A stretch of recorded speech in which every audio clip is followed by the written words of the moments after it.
This idyllic spot in the mountains of western Pennsylvania was the perfect place for a private resort.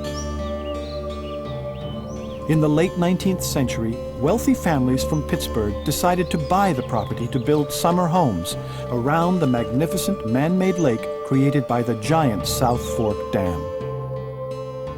The dam was old and uncared for, but it held back the lake the sporty fishermen loved so well. Downstream in the city of Johnstown, 15-year-old Victor Heiser watched the rich vacationers pass by on their way to the resort. Neither he nor his neighbors had ever been invited to join.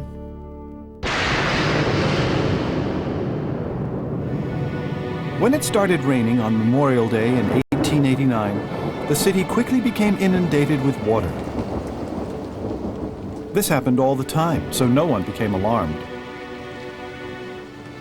But at 3:15 the following day, the old dam collapsed. Water began to pour over the top of the entire structure, and it eroded it away. So that when the dam overtopped, this huge amount of water rushed down at high volume. 20 million gallons of water hit an unsuspecting Johnstown with the force of a tidal wave. Victor Heiser saw his house and his family clinging for dear life ripped from its foundations.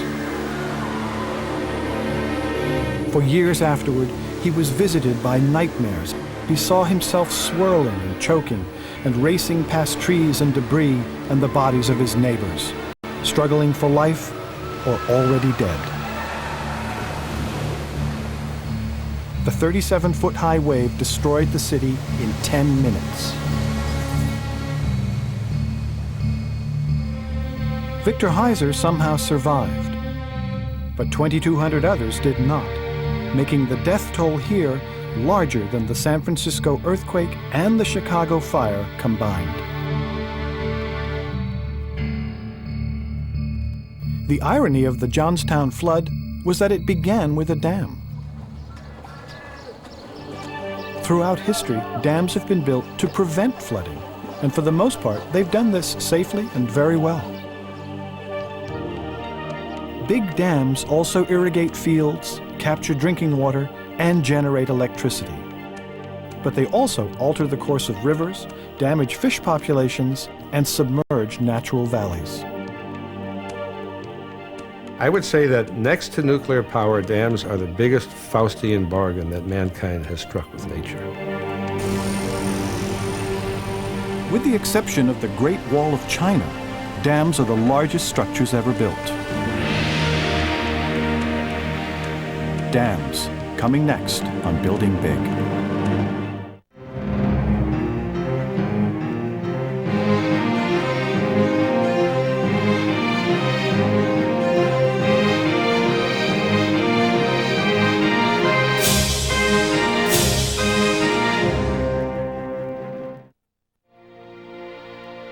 Major funding for Building Big is provided by the National Science Foundation, America's investment in the future. Funding is also provided by...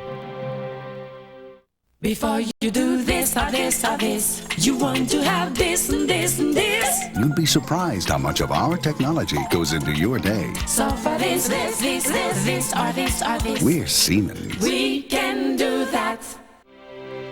The American Society of Civil Engineers, working to build you a better world since 1852. The National Endowment for the Humanities, expanding our understanding of the world. The Arthur Vining Davis Foundation. And by the Corporation for Public Broadcasting, and by contributions to your PBS station from viewers like you. Thank you.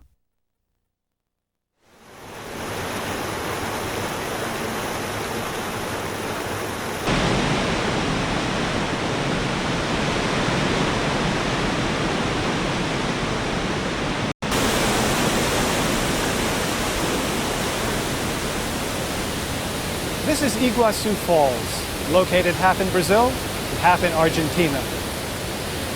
Truly one of the great natural wonders of the world.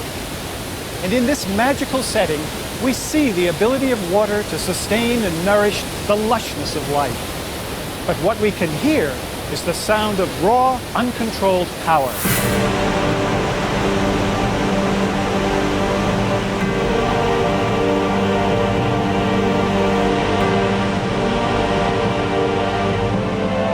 To use this massive power, engineers have to control it, which requires them to build the mightiest structures ever conceived.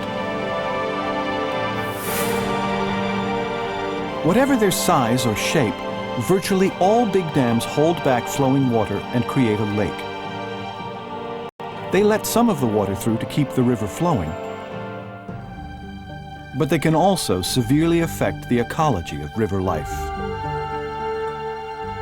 Yet what we gain from dams, a ready supply of water and hydroelectric power, have made them indispensable to the growth and support of large populations, especially cities. Without dams, modern life as we know it would simply not be the same. Our understanding of how to use dams to preserve the life-sustaining gifts of water is not a recent phenomenon. In fact, their development parallels the growth of ancient civilizations, from Mesopotamia to Egypt. Ironically, one of the first attempts to build a very large dam would occur in the middle of the bone-dry Egyptian desert, miles from any water. Here, any source of water is as valuable as gold.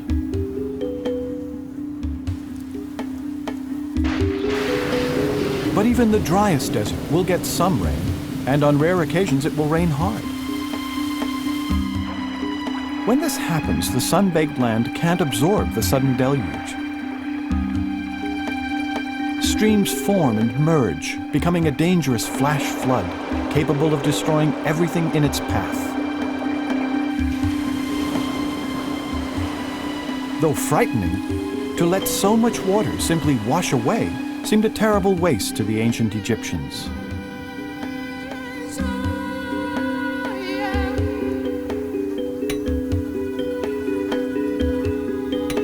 So, about 5,000 years ago, workers came to an arid valley south of Cairo, where flash floods were known to occur, and built an unusual stone structure with a stepped face, the world's first attempt at a big dam. Since there were once important stone quarries near here, as well as villages for the workers and their families, engineers built this massive dam called Sad el-Kafra to protect the people here, as well as those living much farther down the valley. That weathered pile of stone is all that remains of a dam which once looked something like this. It was huge, 300 feet thick at the base and almost 70 feet high. I had seen it myself, not knowing what it was, when I was a college student. I had not known then that it was 4,700 years old, almost exactly the time of the building of the very first pyramid.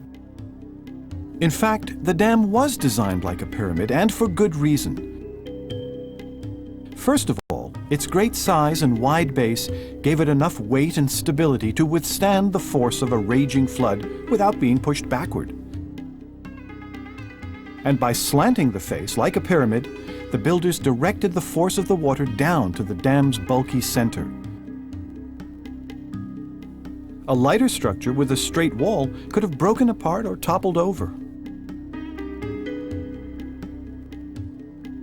Now, once any dam halts the flow of water, a lake will form behind it, which is exactly what the thirsty desert dwellers wanted.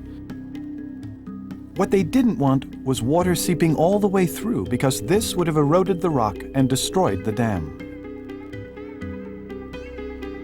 So the builders let the water penetrate the outer stones, but stopped it in its tracks with a zone of dense waterproof clay. This basic design, a waterproof clay core between walls of rock and rubble, is still being used today, despite the fate that befell Sad el-Kafra. Now there's a reason why the middle of the dam is gone. Our best guess is that sometime before it was completed, the rains came a lot heavier than expected. The dam stopped the initial flood, but the lake soon overtopped it. This is just about the worst thing that can happen to a dam. As the water flowed over the top, it scoured out the clay core and then broke through, releasing a lake full of water, just like Johnstown.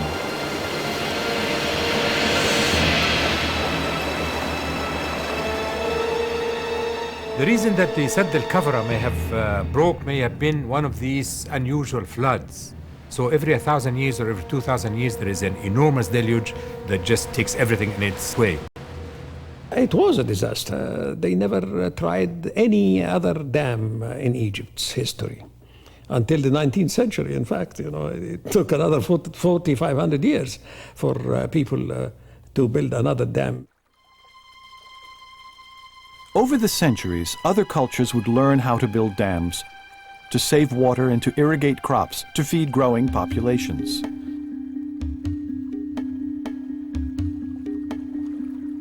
But Egypt found it could feed its population without dams.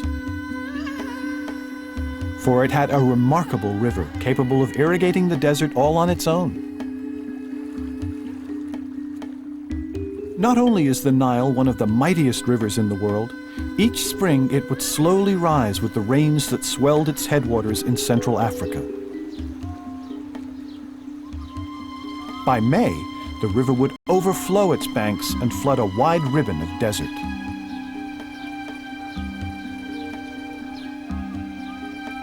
This annual flood filled wells with drinking water and deposited a nutrient-rich silt on the desert floor. The wet silt made Egypt's dry land fertile, helping to create one of the longest-lasting civilizations the world has ever known.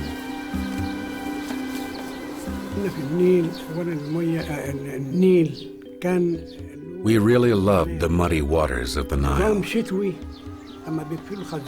The Nile renewed our land. It put new layers of silt over it every year. We did not have to use fertilizer. The silt was our fertilizer. So whatever we planted grew.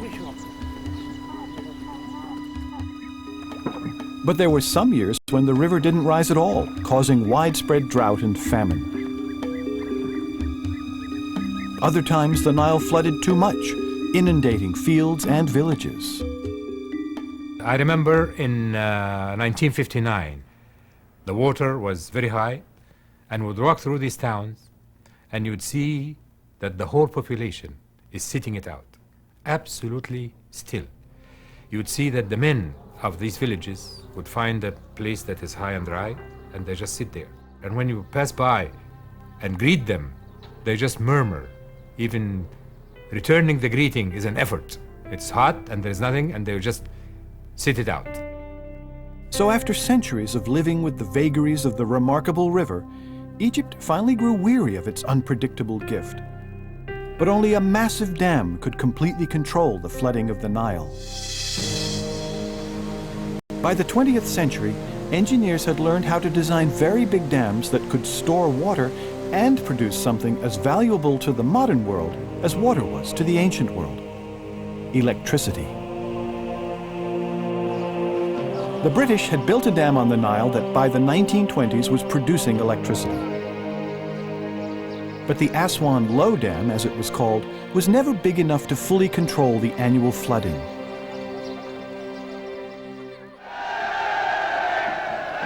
So in 1952, when Egypt elected Gamal Abdel Nasser as its new president, the charismatic leader pledged to modernize his country and to begin the process with a giant new dam on the Nile. It was the early years of the Cold War. In Washington, President Eisenhower and Britain's Prime Minister Nasser knew that the United States and Britain wanted Egypt as a Middle Eastern ally and would eagerly finance his expensive Aswan High Dam. But he also wanted to buy arms for Egypt's continuing struggle with Israel. When America refused the request, Nasser bought them from Czechoslovakia. This really wasn't Czechoslovakia, it was Moscow.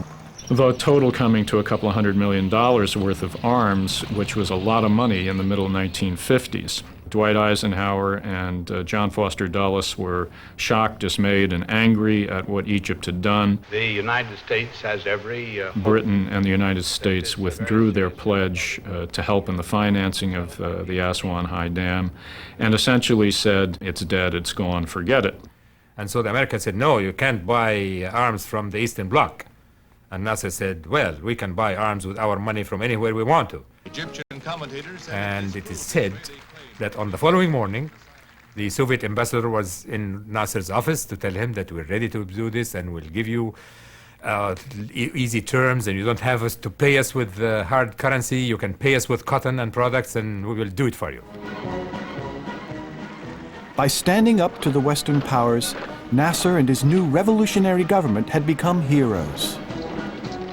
And now they wanted to do something super fantastic for Egypt. Because at the time, Nasser had a slogan, we're going to industrialize and we're going to build from the needle to the rocket. So with that much industrialization, you need a lot of power, electric power.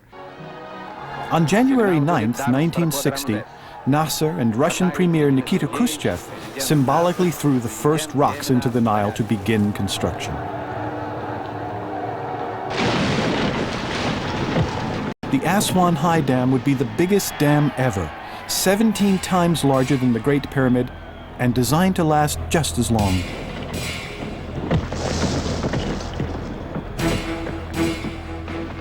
The first thing the new partners had to do was divert the Nile.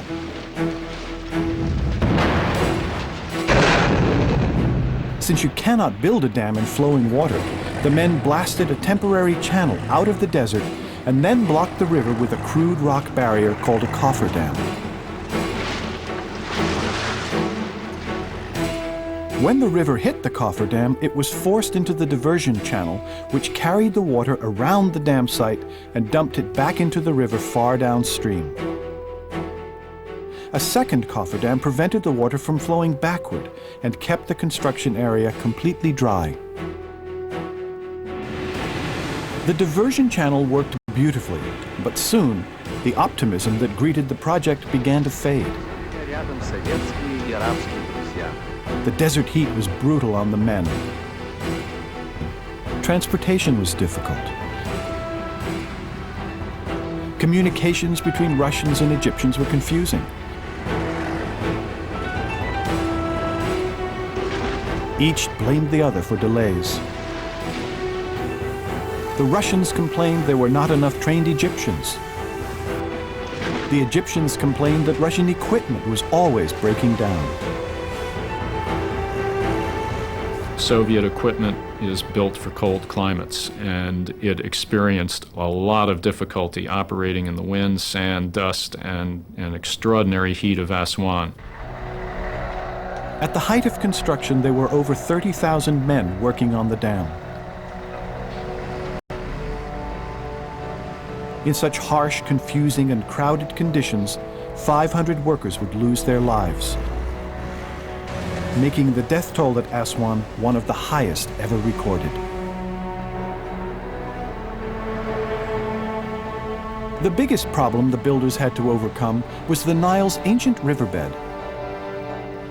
It contained hundreds of feet of silty sand and gravel, and the engineers couldn't anchor the dam on such soft ground. But clearing all the silt would have taken years, unless engineers could come up with another solution.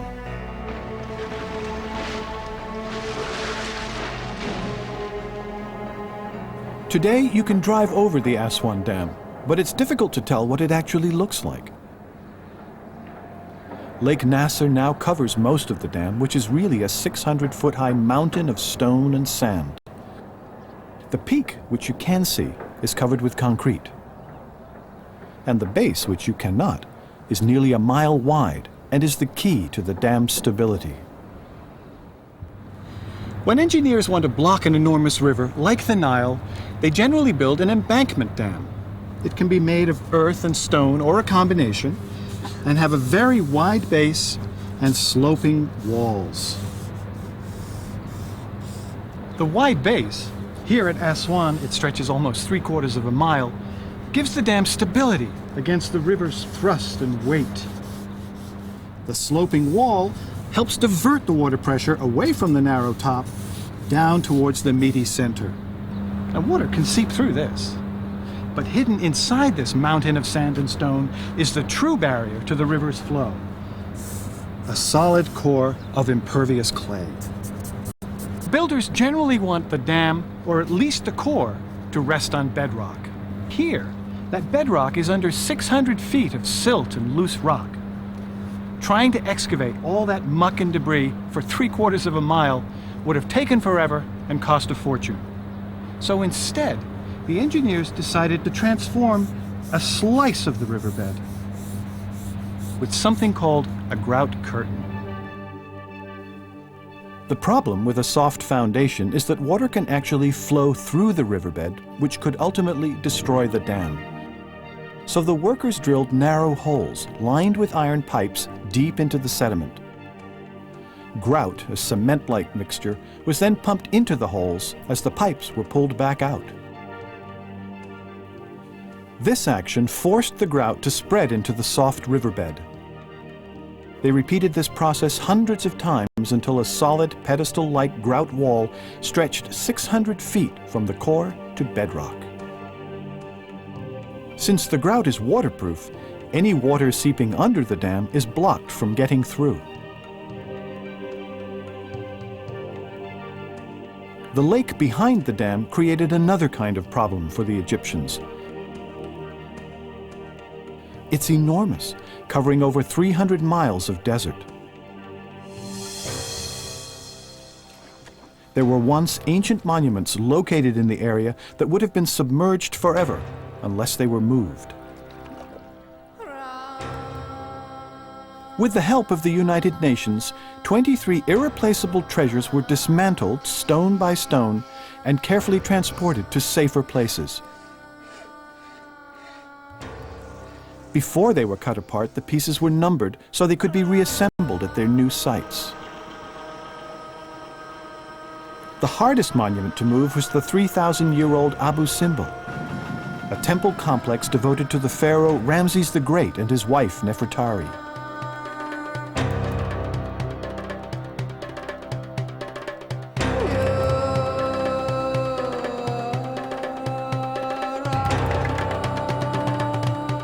It took 4 years to reassemble the magnificent Abu Simbel.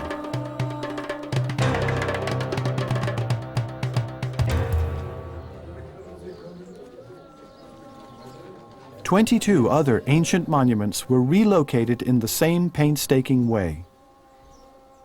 The beautiful temple of Kalabsha was moved 36 miles to a hilltop. Unfortunately, the lake rose higher than expected, and the temple now sits on an island.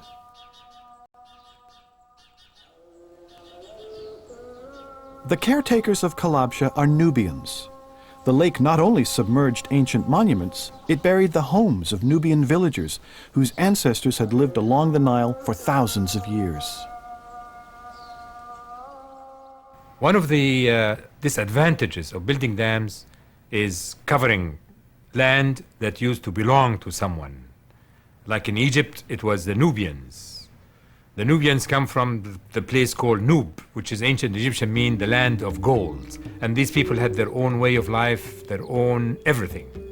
And everything they had is now inundated by the water from Lake Nasser. And these people had to be resettled. And resettlement of any human being is always a very difficult thing, and it can actually change the culture drastically. And that is what happened in Nubia.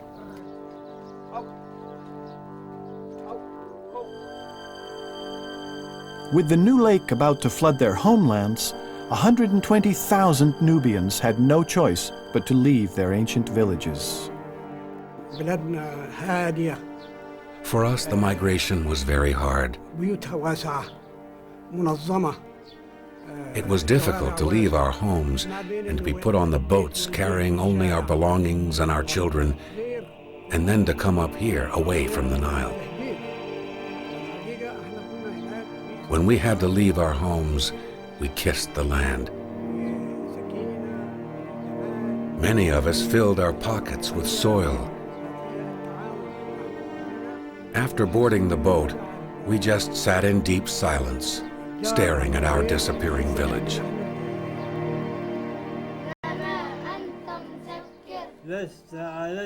Over time, the Nubians seem to have adapted to their surroundings.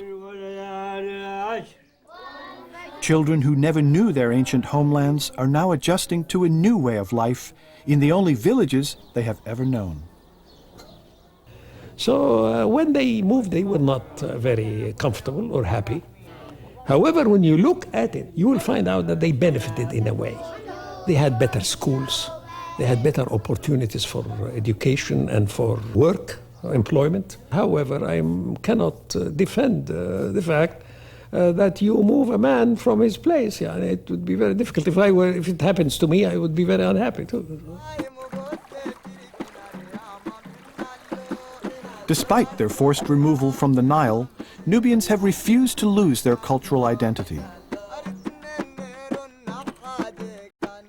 And their sacred river still plays a fundamental role in their art, their customs, and traditions.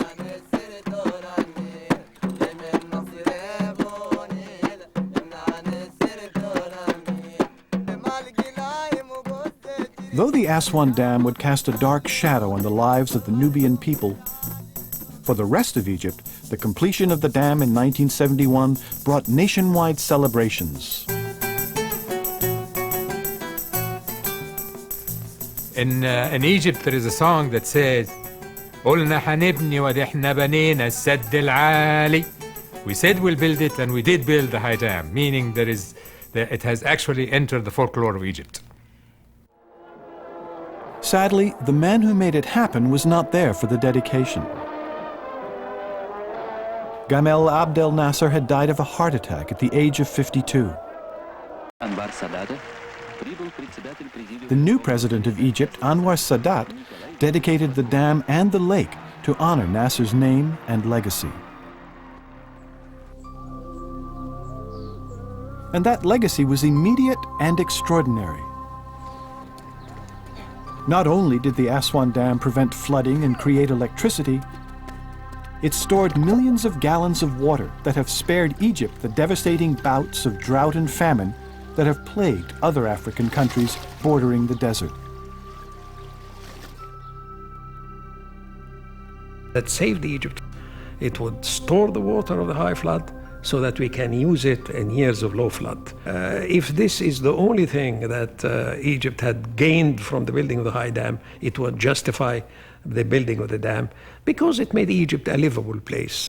The high dam at Aswan is more than just a dam on a river. It is a symbol of the ability of the Egyptians to do something fantastic, to save it from floods, to save it from famine, to produce electricity. So it really symbolizes a lot of things.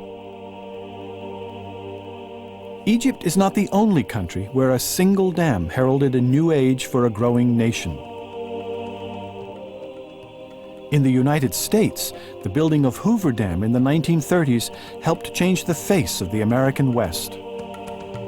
This massive dam would transform desert valleys into fields of green and would fuel the unprecedented growth of Western cities, especially Los Angeles.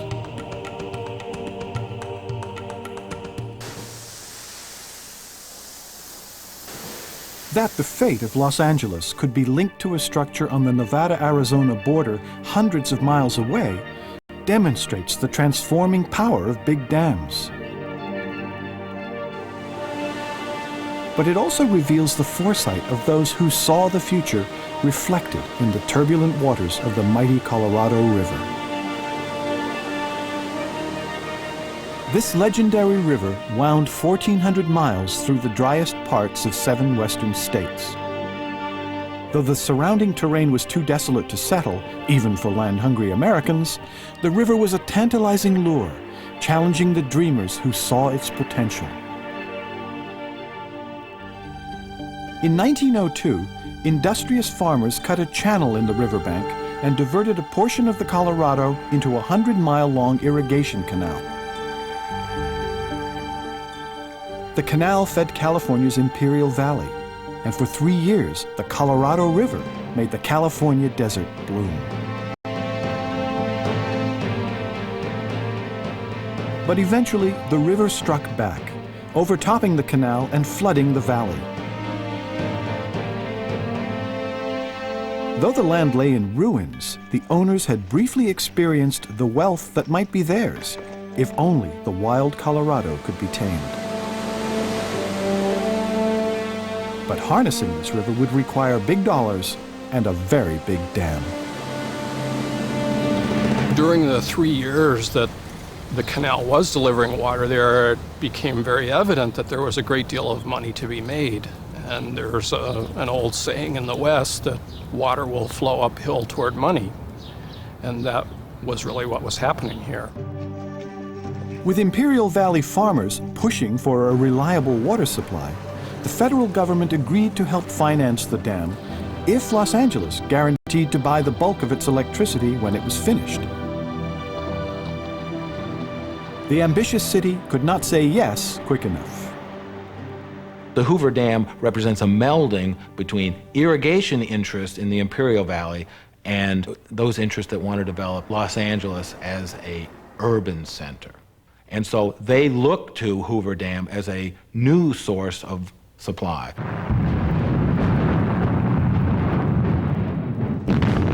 After years of surveying, construction began in 1931 in the narrow gorge called Black Canyon.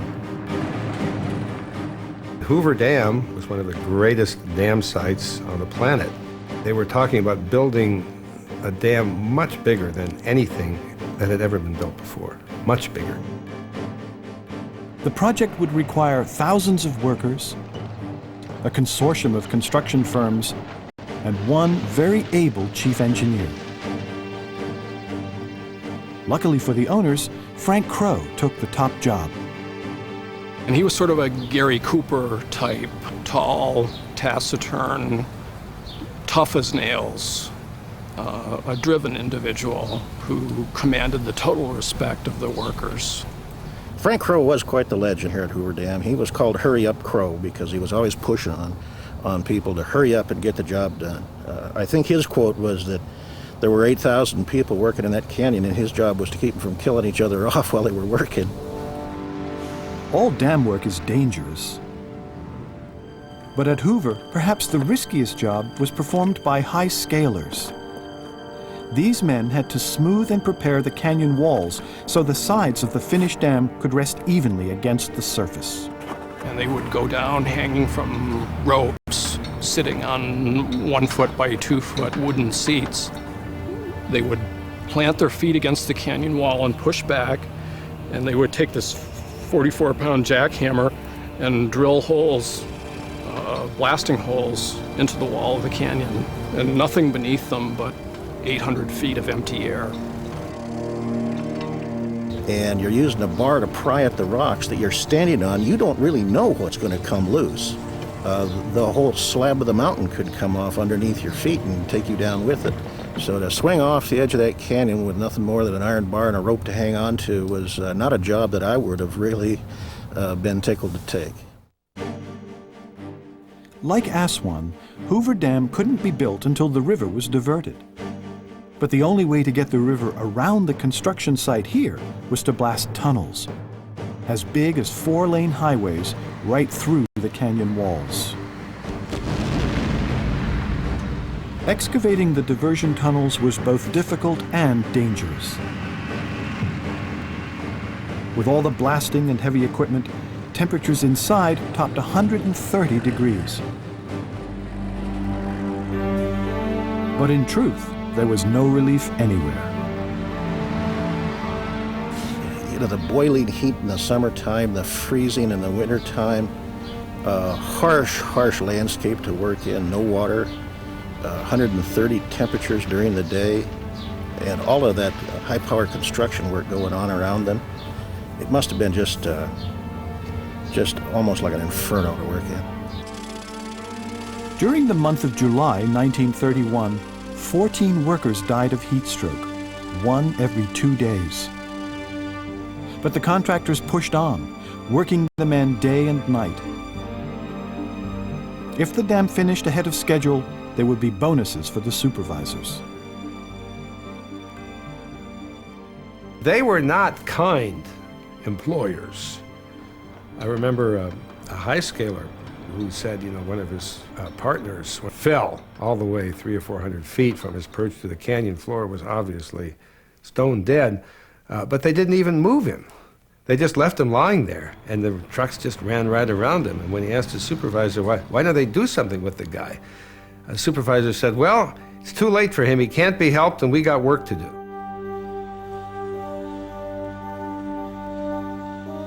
This callous attitude was in part driven by the Depression.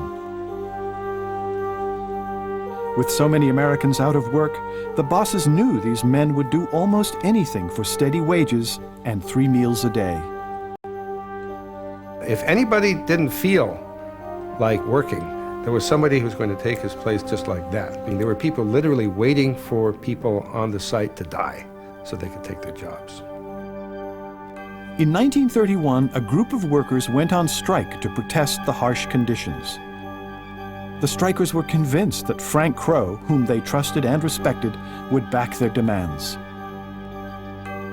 He didn't. The strike failed, and the leaders were fired. But soon, the most grueling tasks were behind them.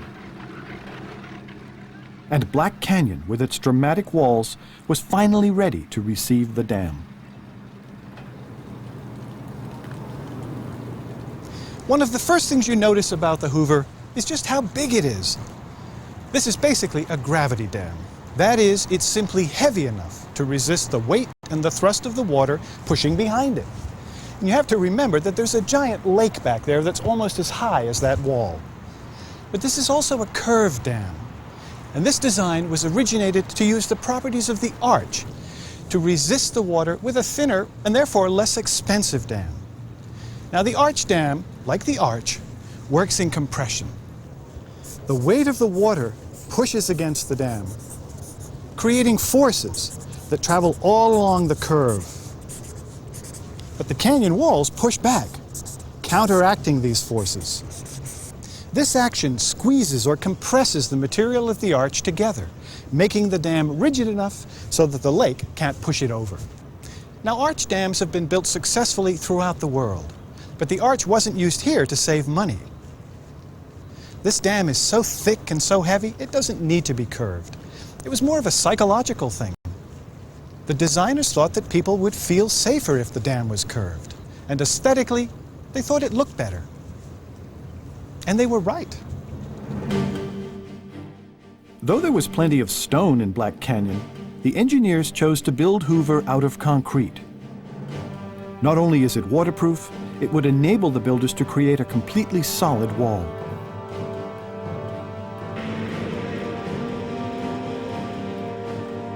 But when concrete is poured, it produces a chemical reaction that gives off heat. And the massive quantities required for Hoover presented serious problems.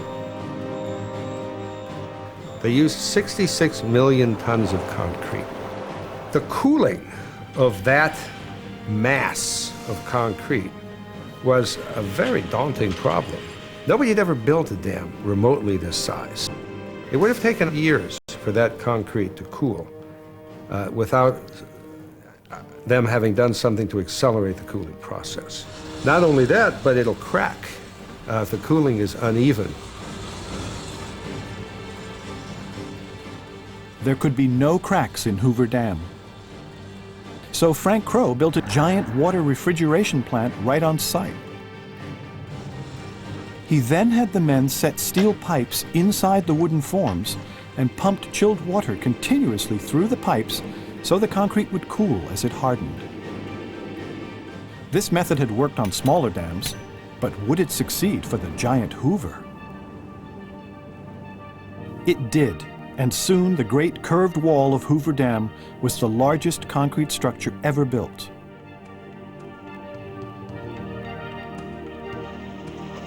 For finishing the dam ahead of schedule and under budget, Frank Crowe received a $300,000 bonus. Quite a sum back then. But he probably saved his employers millions. On September 30th, 1935, President Franklin Roosevelt inaugurated Hoover Dam, describing it as a symbol of an American spirit, alive and well, even during the hard times of the Depression. And on behalf of the nation, to say to you, well done. Soon, Lake Mead would rise and fill Black Canyon almost to the top of the dam. And once this happened, Hoover's giant turbines could finally begin producing electricity. Most large dams were and still are designed to have the capacity to produce hydroelectric power, and their various components are carefully arranged to control that process. It begins with the level of the lake. It has to be high enough so that the water falls with great velocity into the intake pipes, which lead all the way to the powerhouse on the downstream face of the dam. Here at Hoover, the opening to the intake pipe is right below those deco structures which stick out above the water. Now, the actual making of electricity begins when the water reaches giant turbines near the bottom of the powerhouse. The rushing water is channeled to the turbine blades, which causes them to spin at a tremendous speed. The spinning turbine rotates a tall shaft, which attaches high above to the generator. Here, a wheel lined with magnets called a rotor spins inside a rim of copper wires. As the magnets spin, they generate an enormous amount of electricity in the copper wires, which is then sent along power lines to the outside world. At Hoover, there are 17 generators producing over 2 million kilowatts of electric energy that is sent to major cities in the Southwest. But the bulk of its power and a good deal of its water still goes to Los Angeles, the city that helped make Hoover a reality and was made great in return. Without Hoover Dam, Los Angeles would be there, but it might be a city of 2 or 3 million people rather than a megalopolis of 14 or 15 million. There'd be no Las Vegas. The American Southwest as we know it simply wouldn't exist but for that dam. It was the first great dam, and it gave us the confidence to build dams of its size elsewhere and on rivers much bigger than the Colorado. Over the next 3 decades, virtually every major western river was dammed many times over. America would build 6 dams on the Colorado and over 20 on the Columbia River.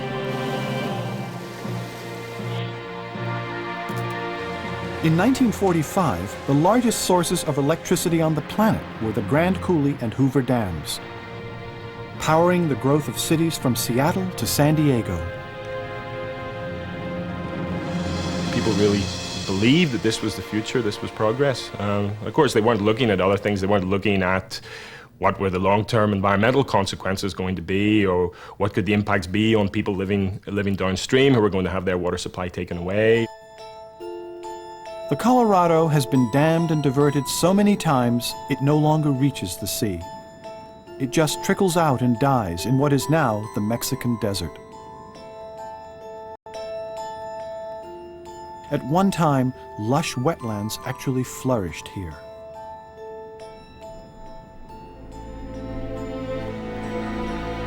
Other regions have faced environmental problems as well.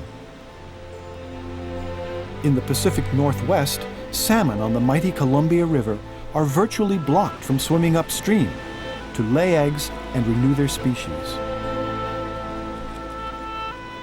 The Columbia used to be the most prolific salmon river in the world, bar none. And now, in that basin, 100 separate species of salmon are already extinct, and 200 more are threatened. And the reason is mainly dams, not exclusively. But the salmon just can't get back up to their spawning habitat. As their negative consequences become clearer, the United States and other industrialized nations have nearly stopped building large dams. Instead, these countries have turned to coal and nuclear power to meet their energy needs. These solutions also present risks to the environment and can often be very expensive.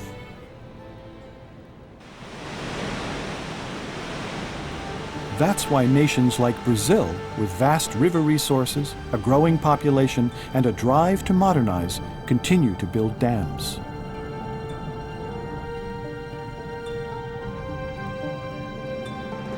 If we wouldn't have so many dams, we would have to build other kinds of power plants, either coal-fired power plants or nuclear power plants.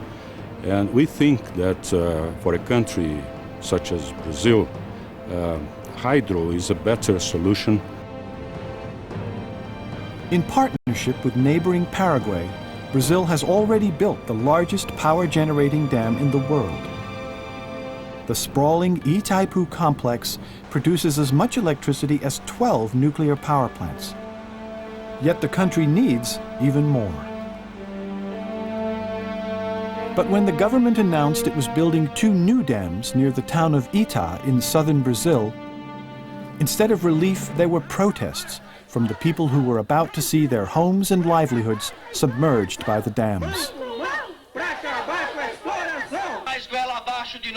We had a different language. We as engineers, we were not used to talk to farmers and hearing what they would like to say and incorporating their demands in the way we would be implementing this dam.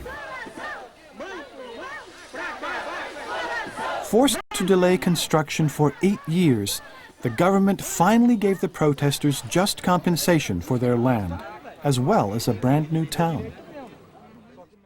And the Ita engineers finally got to build their dam. They began by creating a giant-scale model of the entire valley so they could test the dam from turbines to spillways. If you ever see water flowing through the spillways at the top of a dam, it usually means the lake has risen dangerously high. The excess water needs to be released or the dam could be breached. Spillways are like the overflow drain in a bathtub. But engineers need to know exactly how high and wide they must be to prevent flooding, or worse. It was a blocked spillway that was in part responsible for the 1889 Johnstown disaster. The whole safety of the complex depends on the proper performance of the spillway. After 3 years of construction, Ita Dam is nearing completion.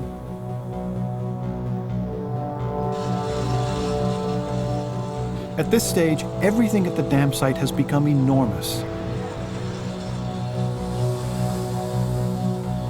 The spillways alone are as high as a 40-story skyscraper.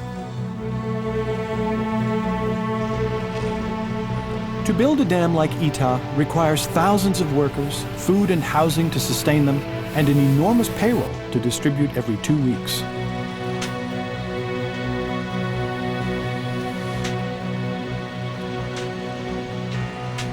Contractors will go through millions of dollars worth of heavy equipment building this dam.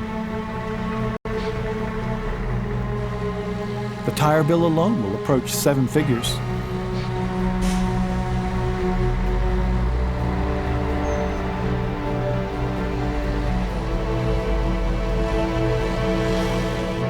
Because of the massive outlay of resources, everyone looks for ways to save money. Here they're using the free rock they've had to excavate from the diversion tunnels to build the body of the dam.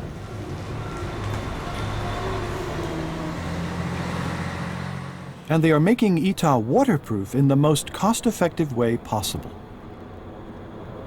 This is certainly the last part of the dam you'd expect to see, unless you were a scuba diver. Now, if this reservoir was full, I would be standing under 370 feet of water. Ita looks like a concrete dam, but it's not. What you see is actually a concrete face. Underneath it is a mound of rock that's been tightly compacted together. And even though the concrete face is thin, therefore a lot less expensive than Hoover, it's still watertight. Here, the men simply pour a thin layer of concrete over a reinforcing steel mesh. And this layering will keep the dam waterproof. These concrete-faced dams are so cost-effective, the design is used wherever possible. But despite the construction savings, Ita will still cost $1 billion, well over its original budget.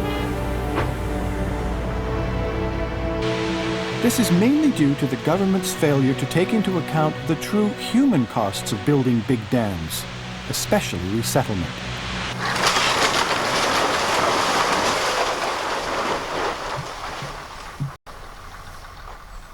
The new lake will soon bury old Etah City, which was reluctantly abandoned years ago by its residents who once fought so hard to keep the dam from being built.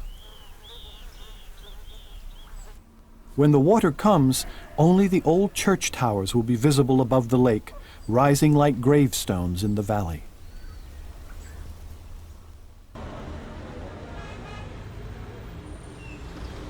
But to the surprise of many, New Etah City and its citizens are doing quite well.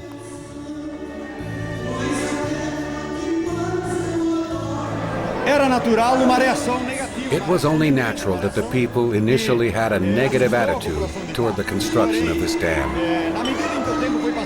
Once we moved into our new town, we were happy. It is much better than our old town. The protests forced the government to learn as much about community development as it did about building dams.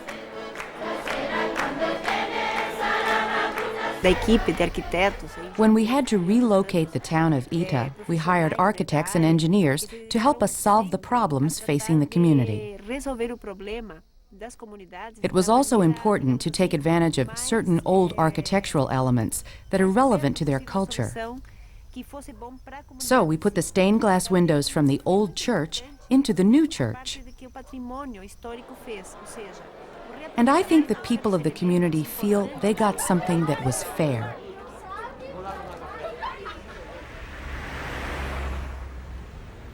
In the old town, most of the young people were leaving. Now, with a vibrant new community and the dam promising jobs and greater economic opportunities, the younger generation is staying. And the older generation has adjusted just fine.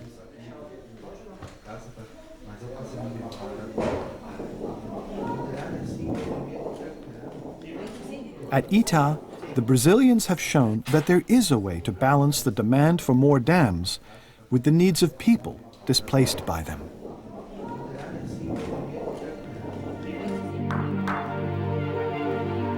And there are ongoing attempts to make dams more accommodating to the natural world as well. But it seems unlikely that dams will ever be completely benign to the environment. I would say that next to nuclear power, dams are the biggest Faustian bargain that mankind has struck with nature. They've allowed us to settle places that couldn't be settled otherwise. They've created an astounding amount of wealth, of economic wealth. On the other hand, they've had terrible environmental impacts, especially those built on coastal salmon rivers. So we're trying to cope with the environmental effects of dams, and it's a much greater challenge really dealing with the consequences than it was building the dams. Water and power are critical to the existence of society, and for centuries, dams have been a key provider of these essentials. But if their price to the environment ultimately proves too great, these may one day be the last of their kind. Giant signposts to a world that use dams for the advancement of all civilizations.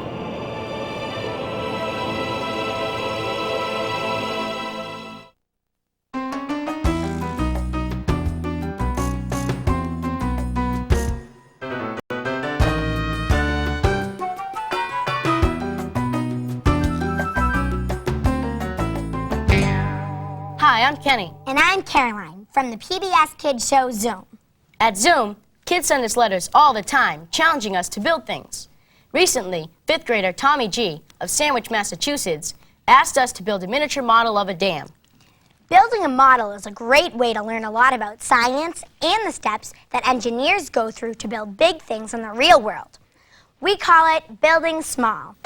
To build a dam, Tommy said we could use a container filled with sand like this one that has a channel dug in the sand to make a riverbed, a bucket filled with water, some popsicle sticks, small stones or gravel. Aquarium gravel works well, It's not expensive, and you can find it at a pet supply store. And a small cup. You can build your dam inside the house or outside. Try it at home after you see how our dam comes out. Here are some things to keep in mind. Set aside about 45 minutes to build your dam. Use the popsicle sticks to make your dam waterproof. Overlapping their edges can help. Think about the design of your dam. Some are huge pyramids of earth and rock. The slanted face directs the force of the water down towards the massive base. Inside is a waterproof core. These dams are so strong they will not move, even in a raging flood. Other dams are arch-shaped. The curve directs the force of the water to the dam's edges. If the edges are anchored securely, another force, called compression, pushes back. This squeezes the materials of the dam together, making it rigid enough to resist the force of the water. But no matter how strong, a dam should never stop a river completely.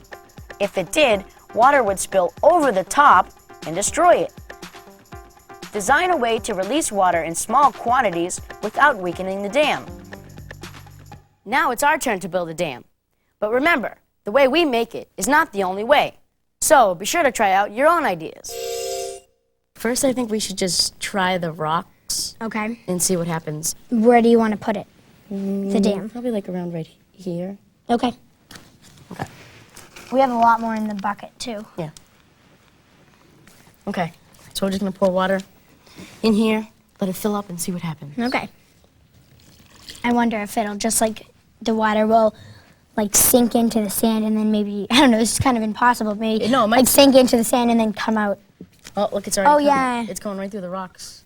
But it needs to let a little water out in a real dam. And they need to let a little water out. That way, like, say it's raining or there's a flood or something like that, then it doesn't, like, fill up and then go over the dam. Right. So. It might be, it seems like it's sinking into the sand, too. Yes. It's probably going to come out here. Like, it'll seep in and under the dam, underneath it.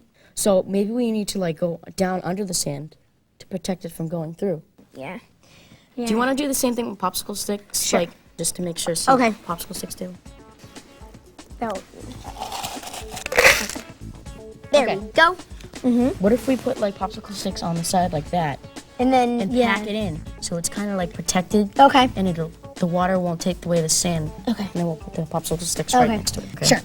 And maybe we should push them down deeper, so it protects the lower sand too. Yeah. And then you put can one even, on top. yeah. Like that. There we go. There we go. Okay, do it on the other side. Maybe we should do it in an arc. Yeah. Because it kind of like when the water presses this way, the popsicle sticks are pressing against the wall. So yeah, if we do it in an arc. These won't, the wall won't move, and it'll still hold back the water. Okay. Because it'll be strong. Okay.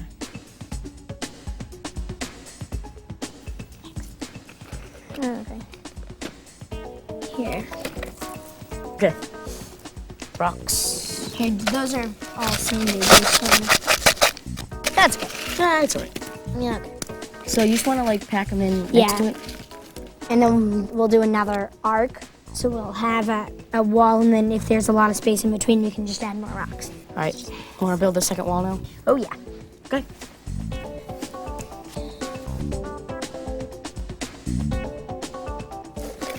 Okay. Here, let's just make it a little... It's starting to look like a real dam. I know. It's very sturdy. Do you want to just put a little bit of rocks, like, right there, just in case, to hold this up? Well, I think the popsicle sticks are in so deep that it's nice and sturdy and okay. hold all the rocks. This is it, the big rainstorm. Oh, it's working. Oh, nice. Oh, no. Oh, it's letting out a lot of water from the side still. Let's see what we can improve here. Maybe we should make the dam go all the way across the container. Okay, cool. Okay. Start over here. And put it, like, really, really thick in so you can't even see it, and then... Yeah, and then we'll cover it back up. And then we'll cover it with... But you don't want to cover it up right away because then you won't be able to see it. So you want to do 2 walls? Sure. Okay. Should I start covering mine up with Sure. Sand.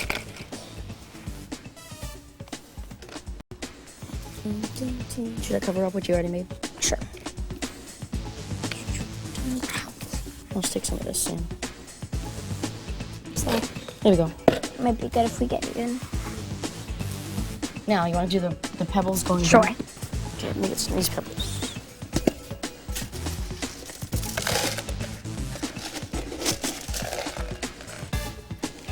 The pebbles are pretty. Yeah, they're pretty cool. Okay, Okay, so so just we want to have, have more room for we have the protection going down this way and that way. We have our arched dam in the middle, our rocks in the middle of that, and those popsicles in these sides. You want to try it? Okay. Here, you can do it. Okay, it's good because it fills up right here. I think it's working. Oh. Just a little water's coming through, though, not much. Here. It seems to be working now because it's letting out a little water, but still keeping this water. I think we did a pretty good job, though. Yeah. I think this is awesome. Good job. What do you think would happen if we used a garden hose to make an even faster flow of water? Why don't you try it at home and find out? And when you do, think of how big dams control the release of water. Many use sluiceways to keep from overtopping. Try designing one of these into your dam. For more tips and information, check out the activity instructions that came with your video. And don't forget to visit the Building Big website. Building Big continues at PBS Online. Meet engineers, explore big structures near you, and experiment in a virtual lab at pbs.org.